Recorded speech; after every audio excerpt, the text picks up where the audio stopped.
Ian and Lenny's relationship was off to a bit of a rocky start. I think I might sleep on the floor for the snoring. Probably so annoying.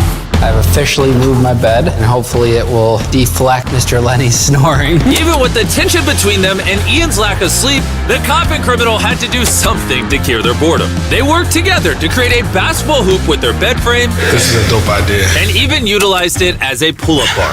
I was not athletic my first prison go-around, so I'm making it up my second one. There we go. It was clear that they wanted some workout equipment. I'm trying to turn a jail body into a beach body. And as usual, I had something for them on day 10 that might help them out. Officer Beast reporting.